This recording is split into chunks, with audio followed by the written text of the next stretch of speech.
Hi, Mark. Thanks for joining. How are you today? You're on mute. Michael, great to have you with us. Angela, hello. Hello. Hello. How's your day been? Yeah, good, thank you. And yours?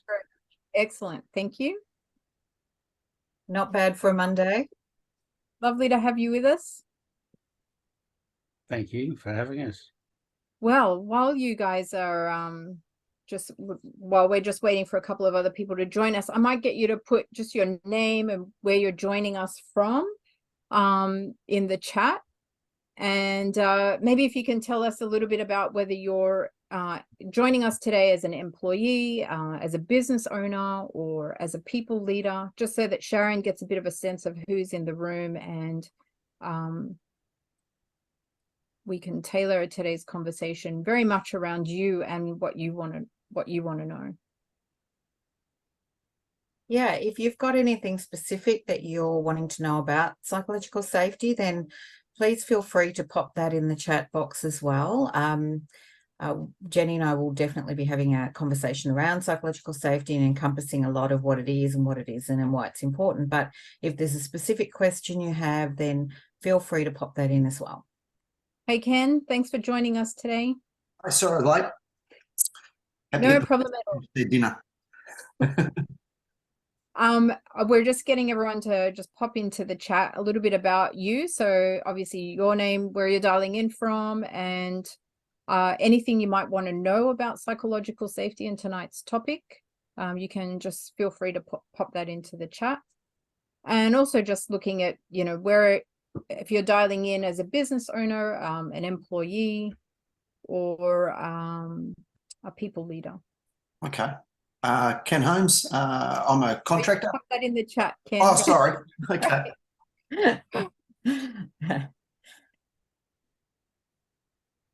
Angela, it's great to see you too. Thanks for joining.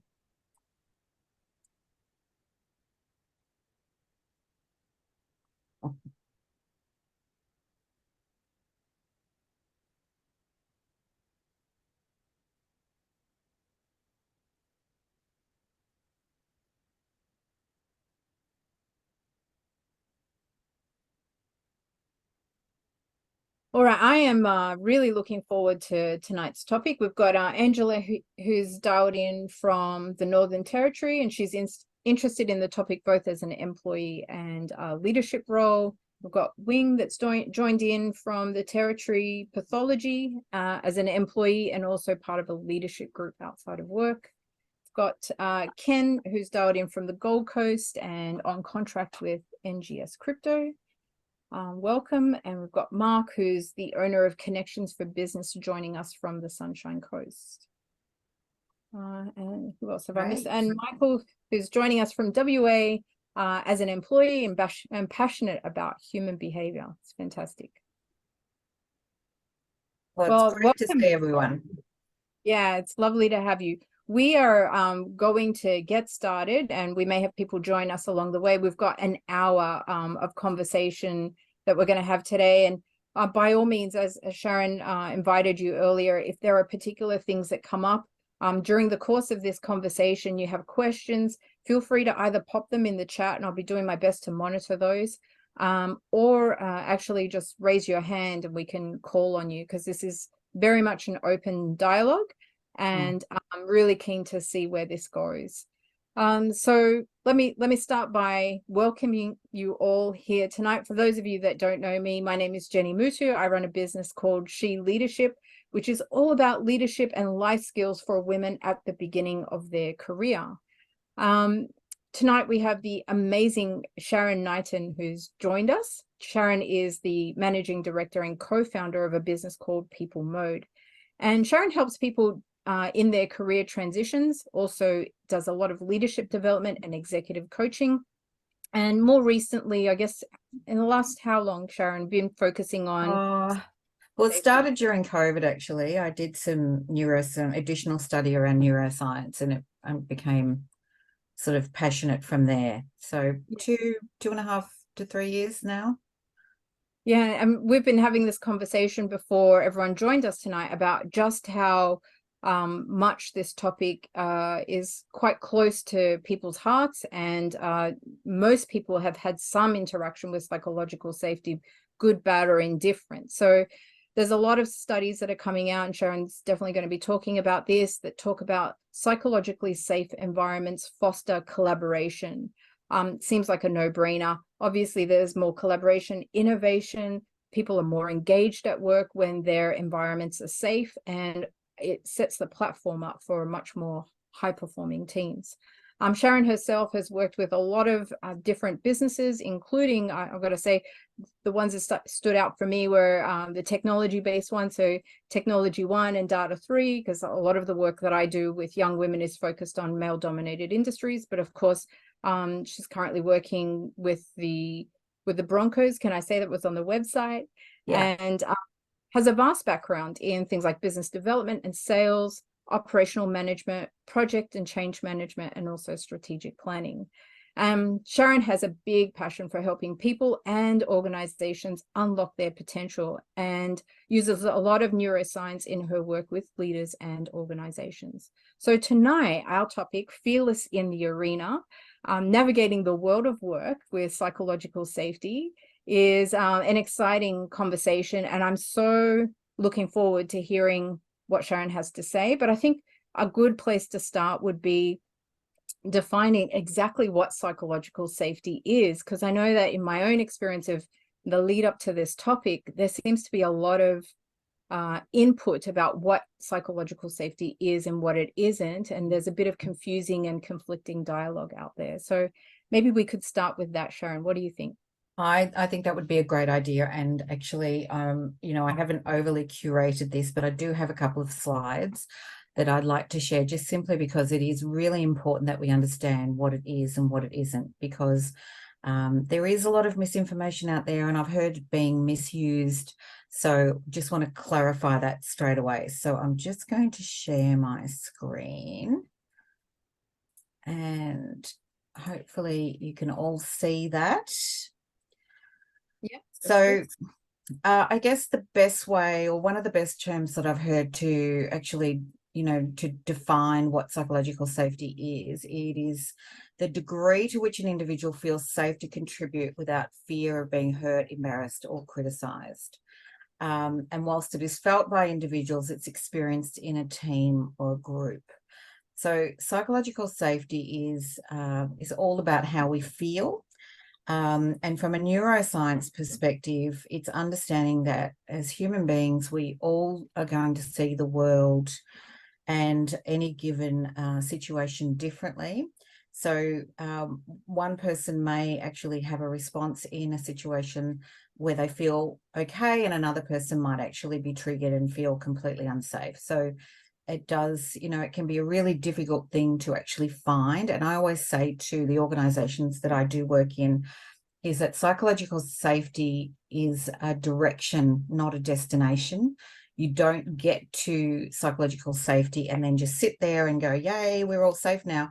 It's something you're constantly working towards and moving towards. So again, when I talk to organizations, it's very much driven by leaders in the organization. And whilst we all play a role in psychological safety in our teams, our leaders have a massive impact in how safe we are feeling. So research has shown that probably up to 10 times the impact of a peer is felt by our leaders. So it's really important to understand that. So you really can't have a psychologically safe environment if your leaders are not actually working consistently to provide that for their people. One of the ways that we look at psychological safety from a neuroscience perspective is that there are 4 key drivers of social domains as to whether we're going to feel safe or not in the environment. And these can be conscious or unconscious. So our brain is constantly scanning our environment and looking for threats and rewards. So the 5 things that have been identified through studies and research is a model that I've set up as CARES. It's based on David Rock's SCARF model. And it's that there are these 5 social domains that we need to recognise, be aware of, that these things are going to be impacted. If we don't feel safe in any of these, we're not going to feel psychologically safe overall. So I call it the CARES model because it's you break it down into the 5 domains, which is the first one is certainty.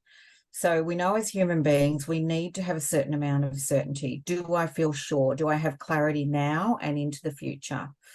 Autonomy, very important. Do I have freedom? Do I feel like I can make choices? Again, this is all based on, what happened to us thousands of years ago, and being trapped or feeling like we didn't have freedom or the ability to make a choice was very bad for us as human beings, because it could mean that we would literally lose our lives. Relatedness. Do I feel cared about by other people? And again, this is so important in teams. We want to feel like other people care about us. We are tribal. It's part of being human. We do want to feel like that, we have people around us who care and support us and would have our back if we needed them. Equity or fairness. Again, as human beings, we're very good at identifying when there's a lack of fairness. So we want to feel that things are fair in the workplace. Are we being treated equally? And also, are other people in the workplace being treated equally? Because that's important to us as well. We will take note of what is happening to other people and think potentially that will happen to me. So it is really important that this is seen to happen in a workplace. And the last one, which is probably the most, there is theories out there that this one pretty much would drive all of the others, is significance or status. Do I feel that I matter to others? As human beings, we need to feel that we make a difference, and particularly in our work. I believe that most people are driven by a sense of wanting to contribute, and it's really important that this contribution is recognised. It's usually important that it is recognised in the group as well, because that will magnify that feeling of significance. And it's not about being, overly proud or wanting to, everyone to kneel at your feet or any of those kind of things. But it is important that we have that sense of, I am contributing and my contribution is recognised. Again, all of these things can be, they can be conscious or unconscious, real or perceived. So we can have a threat in any one of these domains that can be real or perceived. It doesn't have to be a real threat. It would be based on our past experiences and our biases as to whether we saw something and thought, I don't think that's fair.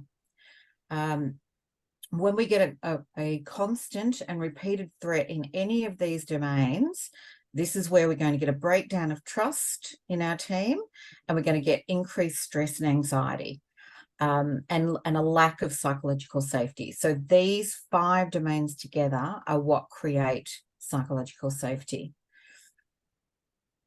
So Sharon, can I just pause using that model? Of course.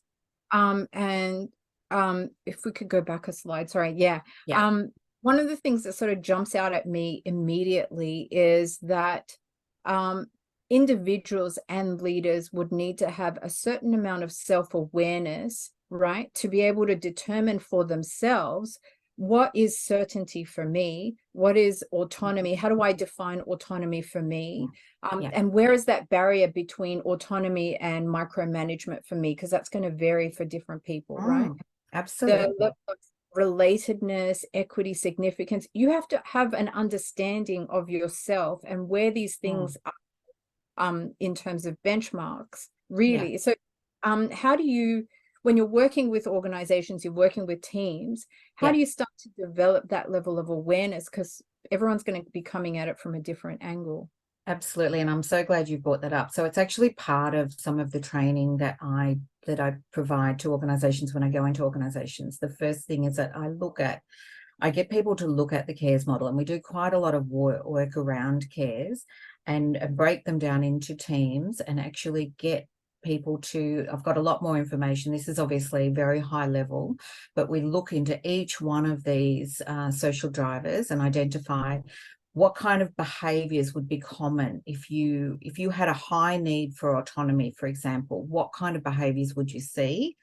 And what would be required if you were a leader and you were leading someone that had high needs for autonomy, what you should do and what you shouldn't do. And part of that workshop is that I ask them to actually go away with all of the drivers and think about what is most important to them. Now, this will change in certain situations, but I also believe that we have our resting state, for example, where one or two of those will rate higher than the others. And so I'll get them to go through, read through all of the information on each of them, and then self-identify. What do I think is the most important for me? So for myself, for example, I spent some time on this and clearly identified that autonomy was a very high driver for me, hence having, running my own business. Also equity and fairness were really important to me. So having that awareness around that helped me identify certain situations where I might struggle and know that going into the situation, and also have a plan of how I can deal with that. If you're identifying that in your team as a leader, it also gives you a lot better understanding, because someone who has a high need for autonomy is going to act completely differently to someone who has a high need for certainty. So if you're managing someone or leading someone who has a high need for autonomy, you're just going to be telling them, this is what I need from you. This is the date that I need it by. Go ahead and knock yourself out, be creative, come up with whatever solution you want. Just know that this is what I need. Someone who has a high need for certainty, for example, they're going to ask you all of the questions. When do you need this? What should I do? What kind of format? My suggestion for someone like that is you give them all of that information up front, and you tell them at any point, you can come back and ask me more questions. And again, they're going to feel a lot more relaxed. But you can see the difference between managing those two different types of people. So having them self-identify actually helps you get a deeper insight, and also gives them a level of self-awareness that they possibly haven't had before. And do you find that this model in particular is quite contextual, in the sense that if you're at different stages of your career, say a new grad versus somebody who's been doing the same job for 10 years, where you fit on the spectrum of this is going to change depending on those scenarios? It can have an impact. I find, honestly, that these things are probably predetermined fairly early on in life. They will most likely, I've done sort of my own random studies, and I have found, friends and family, for example, who have a high need for certainty, I've found usually had something impact them very early on, like what major childhood illness is one thing that I've noticed. Again, I'm not a neuroscientist, so I haven't run controlled studies around this. I'm purely speculating. But I would wager that these things are very much driven by, they say, your first 5 years of development really play a part in things that become really important to you and become, the mainstay of your values. And I would say that most likely is where a lot of this comes from. Oh, it's interesting to know. Thank you. Yeah. And again, there's no right or wrong. When we do this in a team, it's very important that we set up a psychologically safe environment to do this, because we don't want to have competition and I'm better than you, and I don't need, I'm very autonomous, I don't need significance, I don't need to be told I'm doing a great job. Everyone has something to contribute, and that's what this is really good at doing, is to saying we want this level of diversity in our group. We want people who are going to respond differently, because they're going to come back with different answers and different solutions and different ways of doing things. That's what we want. It's all about building and developing that wonderful, inclusion and diversity, because the world is changing so rapidly. And it's only going to continue to do so. We need to be encouraging diversity in our teams, because new ways of doing things is going to be key going forward. You want to be an Apple. You don't want to be a Kodak. As simple as that. Yeah. I love to use that analogy, but it's true. You know, a Kodak were very good in their day. They built great systems and they were very good at doing what they did, but they spent all their time on delivering their service to their customers, and no one was looking at the horizon about innovation and looking about what was coming down the line. And so they missed out, you know, and now, you know, really they're nothing compared to, say, an Apple or any of the other major players out there. So, and this is important for businesses. And even if you don't have a large business, there's always competition in the market. And because things are changing so rapidly, we could easily just, you know, just be wiped out by just simply not staying ahead of the curve in terms of innovation. Yes, you know, I've sort of had some conversations with some university lecturers, and I'm keen to go to the next slide just so that everybody's getting the most value out of this. But one of the things that I notice is within that unit of study, they were sort of talking about how that translates into the employment market. And there were those employers who were really getting on par and up to speed with Gen Z and what they're wanting from the workforce. And you can see that in the coaching and mentoring that's being offered by businesses, even in their graduate programs, versus those who just want to stick to their old ways and don't necessarily offer the training and development that younger workforces are looking for. You know, the millennials and Gen Zs are very strongly driving, you know, a lot of this change, and in a good way too, because it is going to take us into the next 10, 20, 30 years. They're very much saying, you know, they want to learn and grow. They will leave organizations halfway through onboarding if they don't feel that they're going to get the training and development that they deserve, and they are very vocal about it.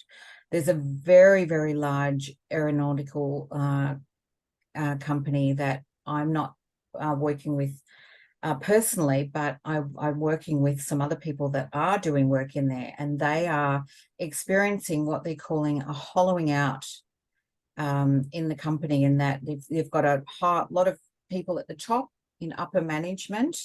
They're struggling to get people into the organization because, as I mentioned, millennials are leaving halfway through the onboarding process, or even when they've just started a role and they're finding a lack of psychological safety and they're not enjoying it. And unlike Gen X's and Gen Y's, where we were told, you know, you have to have a job, and we probably tolerated behavior that was completely inappropriate, but the thought of leaving just didn't come up.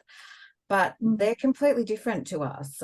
They're prepared to go and do something else, or have a portfolio career, or set up a microbrewery with their mate down the road. You know, they're not tied into this belief system that they need to have this permanent job, particularly if it doesn't make them happy.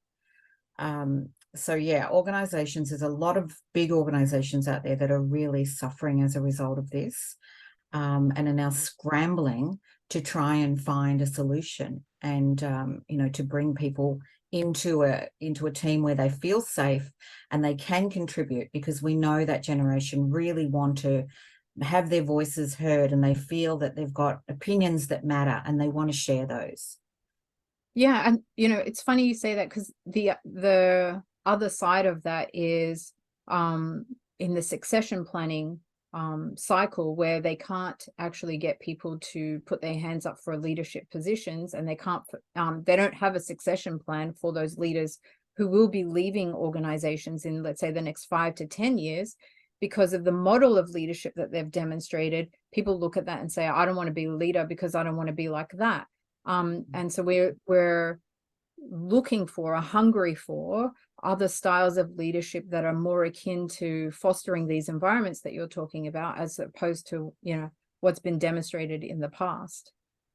Absolutely. And that old way of leading, it's gone now. I don't think it would be successful in any area.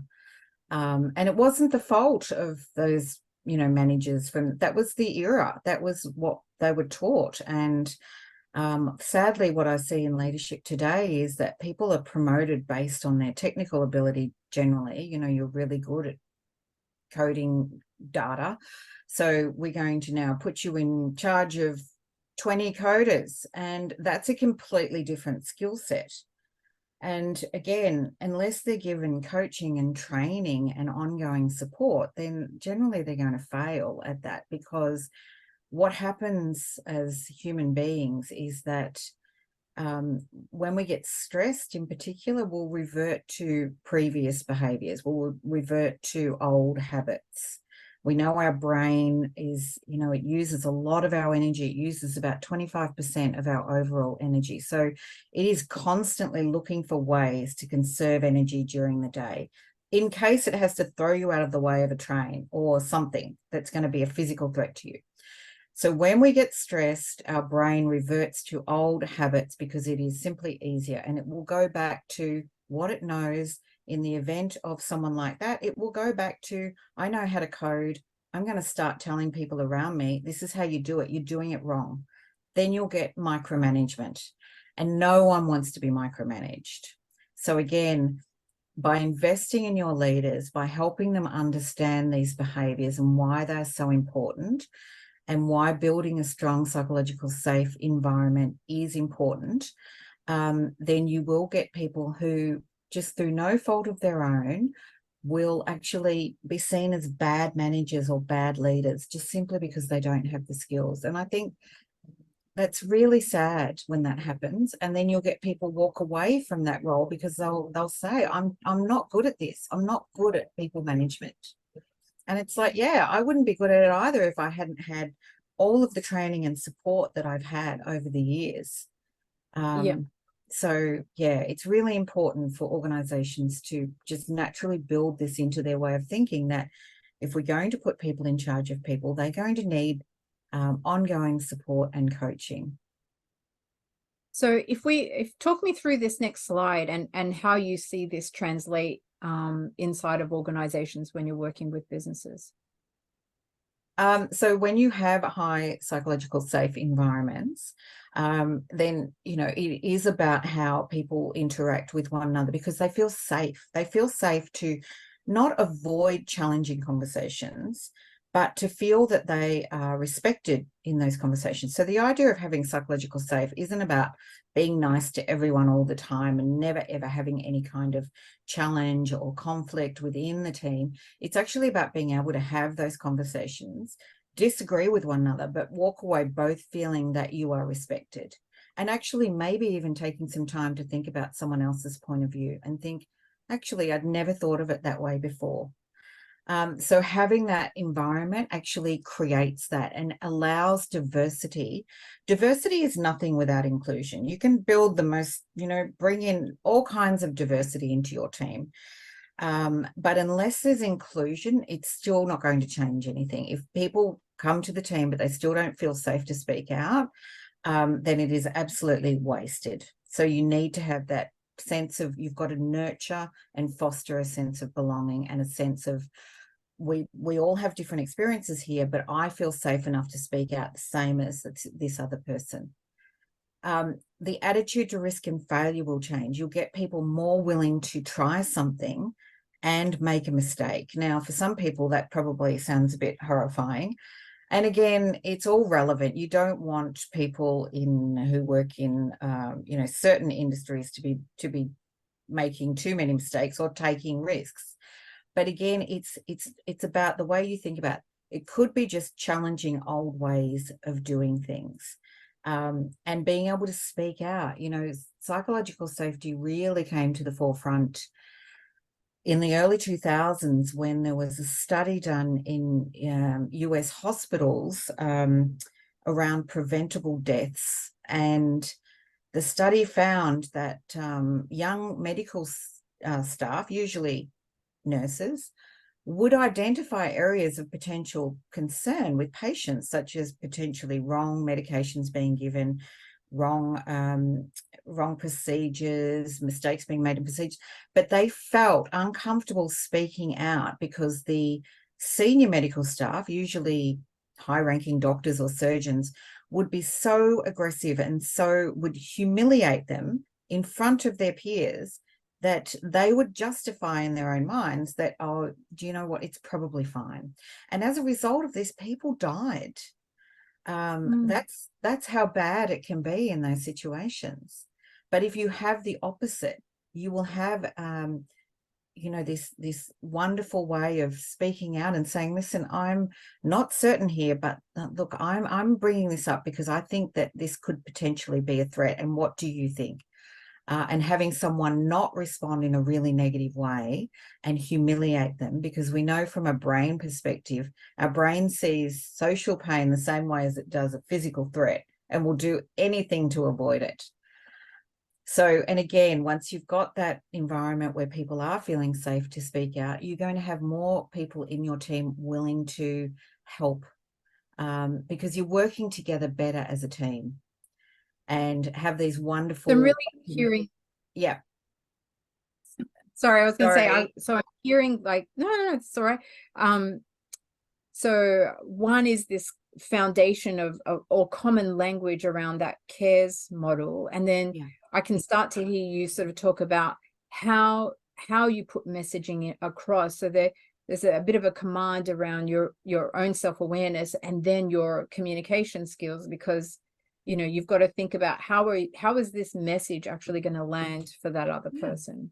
That's right. And, you know, changing the conversation so that the conversations are more collaborative. So one of the things that I talk about with organizations is we avoid something called the accountability loop. And it's something that probably you've used in management. If you've been a manager, you've probably done it. I know in the past I've done it. The accountability loop is setting a goal and then checking in. Have you done that? So I need you to go and do this. Have you done that? I need you to go and do this. Have you done that? You know, it's this accountability loop, which we as leaders, we want to try and avoid.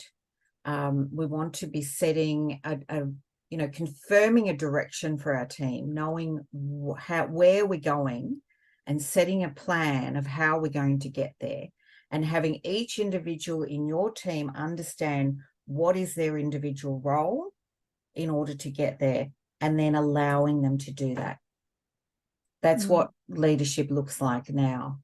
So avoiding that whole accountability loop, which just makes people feel like, oh, you know, we've all had that leader that's like, oh, we should get off my back already. You know, but if you've ever worked in an environment, and I have, where you've had a leader who trusted you and you had high levels of trust, and the trust has to go both ways, and they allowed you to go and do what you knew you could do really well, then it was a completely different feeling. And you would come into work happy and excited to be able to do that. And that's what psychological safety looks like. Yeah. That's My great. last slide is just simply about, again, reiterating what psychological safety is not. So again, this is just to clarify for people that, again, I've heard a few things being misused, but you know, it is about performance. It is about accountability. It's not about being nice all the time. It's not touchy-feely. It's not about having a lack of accountability. In fact, you know, studies have shown that teams that are supported but lack accountability actually become stagnant, and people will leave as a result of not feeling that their contribution is valued because there's no accountability. It's not about oversharing. And again, you know, whilst we understand that humans are holistic, and they are going to bring issues from home to work sometimes, that old way of thinking that you know, don't bring your personal problems to work. Things that happen outside of our work environment will have an impact on us. And sometimes it is important that your leader or your team understand that, but it is not giving you license to just share everything that is going on in your life. It's not a guarantee that every idea that you have is going to be accepted, but it is about encouraging people to keep sharing those ideas. Unfortunately, you know, studies have shown, and we know this probably from our own experience, if you share once and that idea is you are made to feel humiliated, or, you know, oh, that's just silly, the chances of you actually sharing again are 0 to none. You're not going to speak out. Your brain has gone, no, that didn't work the first time. I'm never doing that again. It's not a freedom from conflict, as I mentioned before. It's about being able to have those wonderful, robust conversations, but again, about trust and respect in your team, that you feel that you can agree to disagree. And it's not a permission to slack off. It's not, it's not saying, oh, I'm not feeling psychologically safe, so I'm not coming into work today. It's not that at all. And again, it is different to mental health. And this is, I think, where people struggle sometimes, is because they think psychological safety is about mental health. And it's, I guess if we were to look at, a description of the two and how we would, how we'd look at the two differently, psychological safety would be, mental health would be the boat, and psychological safety would be the water that it floats on. So it is the environment that you are in as an individual. And the goal in having a psychologically safe environment is that you're not making any of those potential mental health issues any worse. But mental health issues need to be addressed separately to this. Does that make sense? Yes, it does. Yes, because with the way that this conversation has sort of unfolded, and particularly going back to the very beginning, what I can hear is that if people are not aware and they're not responsible for their own management of self, like psychologically, emotionally, spiritually, the whole aspect, that there could almost be a transference of that responsibility onto the people leader or onto other people in the organization, right? And then there's this abdication. It's quite simply the abdication of responsibility, to not seeing where they start and somebody else finishes, and what's actually their stuff that they need to own and manage versus other people, and I think American pop culture is, TV is quite notorious for that, where somebody's triggered, but other people have to go to counseling to fix that person that's triggered. And I can see that there is that potential for a misunderstanding, and there's some delicacy that is required around that conversation. But the foundation that you've laid today really shows that leaders who are conscious about this topic and who understand it create a container, create a framework within their organizations around this common language, and around everybody sort of picking up the aspect of what is psychologically safe. Because you can have a great leader, but there can be some other things that are going on in subcultures within the organization that can also hurt people within that business, right? So of course, you might get incidences of bullying or harassment, for example, and of course you're not going to have psychological safety in those areas at all. And even the people that are not directly impacted by those kind of behaviours will feel some sort of impact, because emotions are contagious. If you don't believe that, then try yawning and seeing how many other people in the room yawn. We know that emotions are contagious, and we do pick up on other people's emotional energy.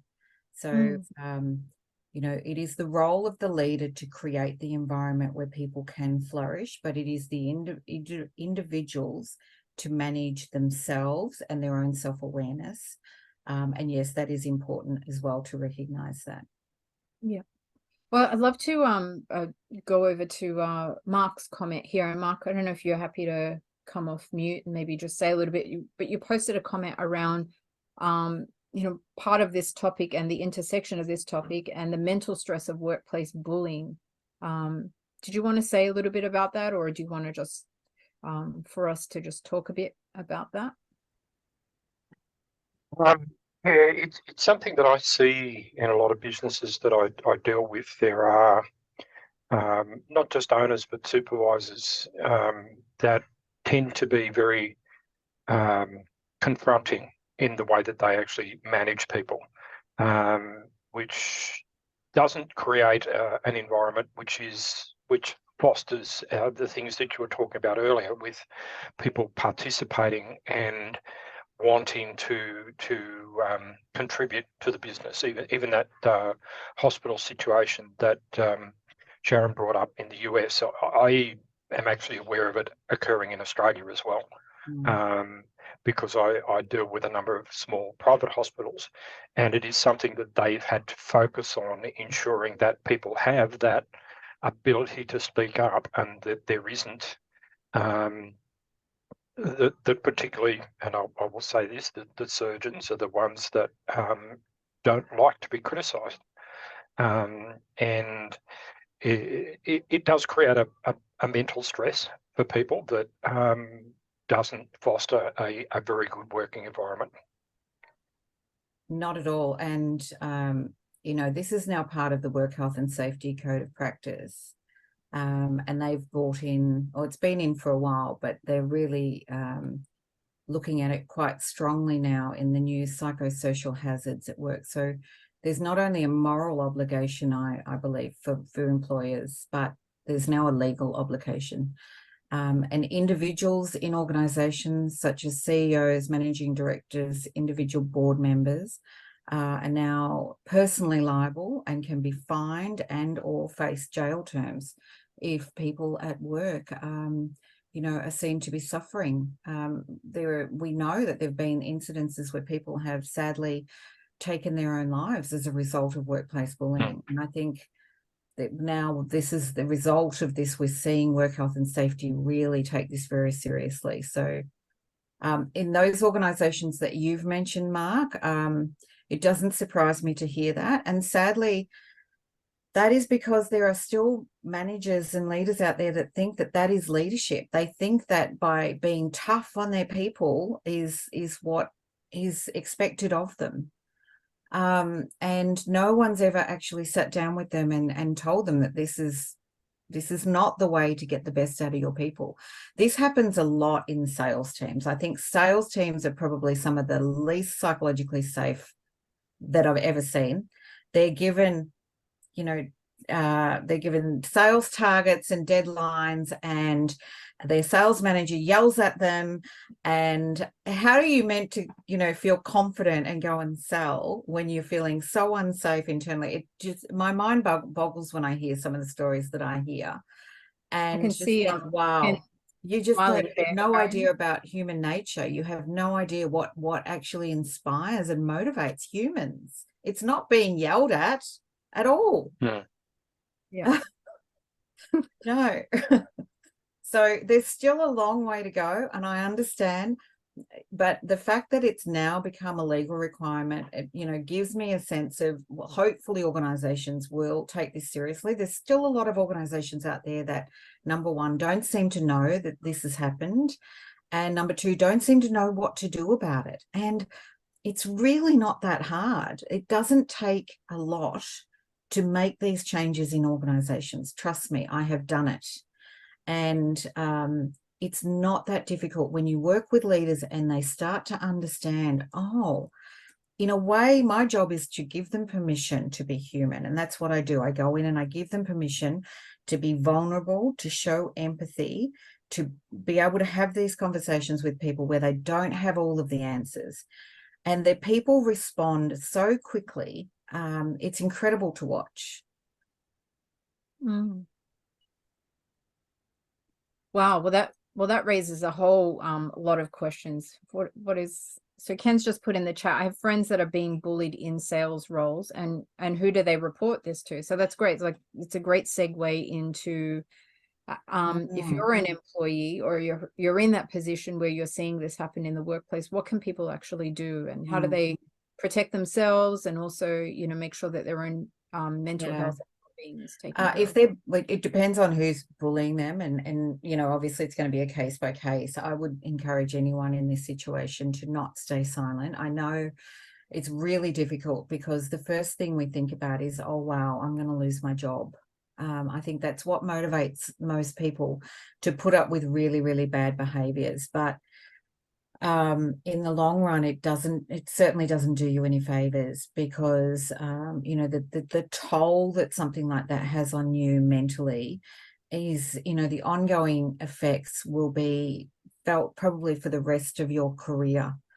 You need to report bullying behaviour to your direct supervisor. If your direct supervisor is the one that is bullying you, you need to go higher.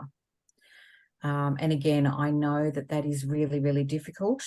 I would suggest also going in armed with information about knowing that this is part of the psychosocial hazards responsibility that workplaces now have to their employees, because if these organizations don't do anything about it, if they take down the information and say they're going to do something but nothing changes, then, you know, my next, I would be reporting that directly to Work Health and Safety. This is not something that can afford to go unreported anymore, and organizations are going to be forced to change. But definitely do not tolerate this. And, you know, the individuals that are experiencing this kind of behavior, I would first and foremost have a conversation with my doctor and let them know that this was happening. It could be that you might need to take some time off on stress leave, and that in itself will flag a message to Work Health and Safety, because if you're taking time off for stress leave, that's a work cover issue.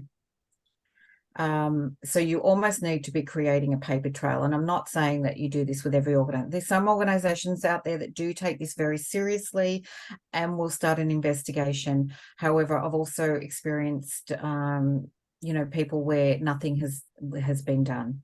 So again, if you're experiencing anything that traumatic, making notes of dates and times and conversations is also important. It shouldn't have to be the way, but you might need to put forward a case as to what is happening. It's terrible. That's all I can say. So they need to find support as quickly as possible through either their direct manager or someone else within the organisation. I would also encourage them to speak to a doctor. I would go ahead, Mark. From an organisational perspective, there are organisations that I've worked with which have recognised that they're not doing things the right way and have made the effort. As I said, small private hospitals that I've worked with where that has obviously been a benefit to them to get the feedback from the staff in order to ensure that they're actually delivering the right clinical services. Similarly, in nursing homes and other places that we work where that sort of structure is inherent in the business. But if we come across something that a business that is obviously the culture is not quite right, and there are people in the business that are trying to do things about it, what can we do to ensure that they get the support that they need in order for the business to undertake change? When you say the culture is not quite right, I think, you know, you need to be able to measure, you need to be able to find out what is actually going on. Otherwise, it's impossible to build a plan. For me, going into an organisation, I first and foremost do a psychological safety survey, because without that, you don't have a baseline to measure, you know, where people are at now and also where you want them to be. And it needs to be done independently outside the organisation, because usually if you're going into an organisation to do something like that, there's a really low level of trust. So people will not honestly answer a survey if they think that it's going to have a negative impact on their career opportunities. And understandably, I have heard of organisations that ask people to fill out a survey and they ask for their employer number, and then they'll say, please be honest and give us all your comments. How honest do you think people are going to be in that situation? With the survey that I choose, it's completely anonymous. And I guarantee that anonymity. It will only report on a team that where more than 3 people have answered, so that individuals can't be recognised. I've had managers say to me, can you tell me who this person is? And I'll say, no. It's not about blaming an individual. Oh, but we've got someone in the team who I'm pretty sure it's that person, and I know why they would have said that. And I'm saying that's great, but if you know why they would have said that, why is it still happening? Why aren't we doing something to change that person's experience? This is about how they feel. It's based on how they're feeling. And the survey that I use works on a scale that goes from never to always. So it's not a yes, no answer. It's giving them degrees of how they feel. And again, it's nothing to be afraid of. It shouldn't be something that we shy away from in organizations. It's a great opportunity as far as I can see. Let's see how people are feeling, and then let's look at what we can do almost instantaneously to change some of those experiences, because you've got people in organizations who are suffering. And why would you want to be leading an organization where people are suffering, where people are struggling to come to work, where they're feeling like their voice is not heard, their opinion doesn't matter, that if they speak out, they're going to be humiliated? Why would you want to, be in control of an organization like that? So again, if you can't measure something, then I think you can't change it. So for me, it's always about, let's do a survey. Let's have a look at what's happening. And that first survey, you'll be lucky to maybe get 60, 70% respond. Because again, even though I go in and I guarantee people anonymity, and there's still a lack of trust. And that's why it's really important, not only that you do that survey, but then from that survey, you take those results and we put together a plan together. Because again, if you're surveying people, but nothing ever changes, they pick up pretty quickly on that. And that just erodes trust even further. And I imagine from those surveys, you can also tell, like if you're dealing with larger organizations, who the people leaders are that are doing really well versus those who might need extra support and coaching. Yeah. And that way we leverage. So absolutely, within organizations, each individual team leader, where they've had more than 3 people who are direct reports respond, will get their own independent scorecard. And we'll look at, areas then that we can actually break down some of the silos that might exist and get people to cross-mentor, cross-coach one another. Someone who's really struggling in one area, but we've got someone over here whose scores are really high. What are they doing day to day consistently that this other person isn't doing? And sometimes it can be something really simple. Do you know the amount of times where I've looked at some scores that are really low, and I'll say to the individual, well, how often are you holding team meetings? Oh, we stopped doing those a while ago. We used to do them every month, and then everyone was just too busy. Oh, okay. That could actually explain why people are actually feeling like they don't have a voice, they don't have an opinion, because there's not even an environment where they can share. Again, simple things. You might stop doing them because you think, oh, no one's got time for that. I really want to free people up. But it has the opposite effect. It makes them feel like, oh, they're not even interested in hearing what I'm doing, let alone acknowledging my contribution. Yeah. So again, we can have the best of intentions, but if you're not actually measuring something and hearing and seeing what people are feeling, then how do you make decisions for your team without having that information? So if you're a people leader or someone who's potentially moving into a leadership role, or even an employee with a business who happens to be watching this either now or on the replay, Sharon, what are some conversations, or how could you start to approach your own line manager or your people leader in a business to gently, sort of indicate, hey, maybe this is an area that we could be looking at? What are some steps and how would you approach that conversation? Yeah, and again, it's all very subjective, because depending on the leader, depending on, I think one of the hardest things that we find as individuals is to be vulnerable around other people. And again, I wouldn't encourage you to be vulnerable if it's something that you're going to walk away feeling humiliated. But if you do have an opportunity, or you have a manager or a leader or someone that you work with that you feel like you might be able to just have that conversation, then I would probably bring up the fact that it's psychological safety is something that you've come across. It's something that you've heard other people speak about a lot in organizations. It's something that is of personal interest to you. Is it something that they know about? Is it something that we could perhaps even have an information session for some of our people, and bring someone in to maybe even have a conversation, or maybe just we do it internally, and we nominate someone in one of the teams to actually do some research. But I would actually encourage someone who's a professional to come in. But again, if you can do it in that open and collaborative way, when you have these kind of conversations, the goal is not to make the other person feel deficient in any way. And that can even happen to a leader. So you want to be using language that's going to be completely non-threatening, using the words we a lot as opposed to I think, you're not doing this right, all of those kind of things, obviously. But to some people, it's not that obvious. And just hopefully getting a reaction of curiosity from the other person. And they might sort of go away and do a little bit more research and look into this. Yeah, I would encourage people to sort of, if they're feeling comfortable to do that, be a bit vulnerable, bring it up. Is it something that the organisation has looked into?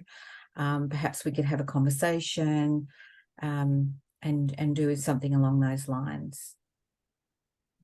That sounds great. I just wanted to hand the floor over to Wing and Angela just to see if you ladies had any questions or anything that you wanted to add. Oh, Angela, lovely to see you. hiding behind the blank screen. Can I just share something that had happened recently? So we had a big survey that was done across the organisation, and I do believe that there was feedback provided. But interestingly, HR came back to the person who was probably the person who came back with their findings to the person who would have been one of the main perpetrators. So, and then it got deflected away. So you're sitting back, having done a survey, provided information, only for HR to come back to the person who then bats it away. So you sit back going, it's hard to have the voice heard when it's unsafe to raise that voice sometimes. So just acknowledging the interesting space of HR trying to do the right thing and close the loop, but then I hear you, to walk out the door. And I'm so sorry that that's happened in your organisation. I hope everyone's okay. This is why, it really needs to be an external party that is involved. Because unfortunately, and I talk to HR leaders all day, every day, and I feel for them. They've got a lot of responsibility, and there's a lot of operational work, and then they've got to suddenly be on top of all of this psychological safety, and it's hard. I get that, but this is an investment for organizations. It's not, it shouldn't be seen as an expense, because we know that people that are in unsafe environments, they will end up leaving. That's what they do. They'll start off by quiet quitting. They'll sit there and they'll be on Seek or just online shopping, or the thing you'll hear a lot of is, I just come do my work, my job, and then I go home and I just don't give a rat's. And then they'll leave. As soon as it suits them, they will leave. So there is an impact to, the bottom line of organizations. And then when the person ends up leaving, then they're losing all of that experience and IP. So it does have a financial impact. To have an organization or an external party come in and actually do this with the sole purpose of, we're going to create a plan. We don't know any of these people, but what we do is we have data. And then we go in and talk to the individuals and the teams, and we find the stories behind the data. And then we can create a plan. So it's a completely different experience by doing it that way. I know organizations feel like they want to do it internally because they want to save money and all of those kind of things. But as I say, they end up usually 2 years down the track actually hiring an external consultant to come in and do it anyway. And at that point, they've lost so much trust within the organization that then it becomes really difficult for the consultant to actually build that trust again. So yeah, I understand what you're saying, and it's not uncommon, sadly. Thanks for sharing that, Angela. I'm sorry to hear that as well. It's really disappointing, It is. especially when you have a glimmer of hope that things might be happening in the right direction, and then you know, that happens. Yeah. And I do think it's probably more common than not. And I know, Sometimes yeah, sorry. Sometimes I think with that this is when other attributes come into play of when there is seeking longevity in a workplace, of courage, chipping away at the edges, providing peer support off to the side,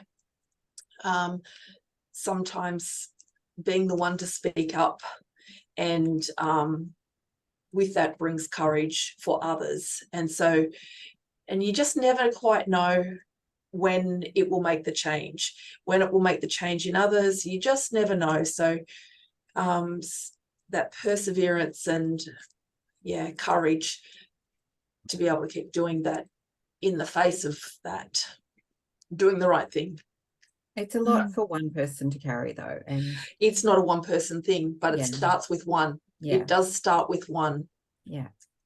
But unfortunately, what we're seeing now is rising incidences of burnout, where people that have probably been in that situation of carrying that burden for too long are now stepping away from organizations, not because they've got other roles, but because they're now burnt out and they have to take time off work.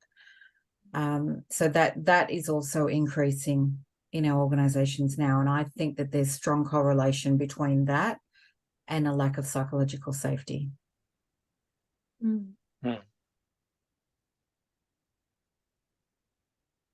Wow. All right. Before we wrap up, thank you, Sharon. Wing, did you want to add anything? No pressure. I really love this seminar. It's really fascinating. And like, I appreciate Angela for sharing me with this concept, because I think what we lack the most is the self-awareness of what's out there. And because for me, I've experienced all this, like, burnt out, I experienced the bullying. And like Angela said, like sometimes when you report it, you don't get supported and it gets squashed down, then you lose hope. And I think with the awareness, it brings up more hope and how it should be. And like one person can do it change. And that's why I try to encourage with like my team, with everyone else, is like, no, it is what's meant to happen, but shouldn't be the way it should be. Yeah. So thank you so much for this seminar. You're welcome. And, even I've seen in organizations where even if there's a toxic culture overall, there's still pockets and there's still some teams that have been able to band together and create a psychological safe environment just in their little team. And they protect one another and they build resilience together. So it can happen, but it's really, really difficult to do it all on your own. Yeah. Well, Sharon, where can people go if they want more information about the work that you're doing, or more information about psychological safety in general? Like, how can they get in touch with you? Yes, so I think the link to my website is in the chat somewhere. I'm just at peoplemode.com.au. You can also find me on LinkedIn, and feel free to connect with me. Even if you just want to have a conversation, if you've got any other questions, just reach out. I'm not here to sell you anything. This is something that I'm really passionate about. I've worked in both environments. I've worked in where I know psychological safety, and I've had high psychological safety, and I know what having no psychological safety feels like. It's like having cancer of the soul. That's how I would describe it. And I would drag myself to work And I was only there because the work that I was doing, I felt was so important to the people that I was helping. But from a support perspective, I was getting none from my leader. And it was awful. And now I see that it doesn't need to be like that. In fact, it shouldn't. And organizations now have a legal obligation to make sure that this isn't happening inside their organizations. So I'm happy to have a chat about anything. Just reach out, give me a call, shoot me an email, whatever. Because I can talk about this until the cows come home, honestly.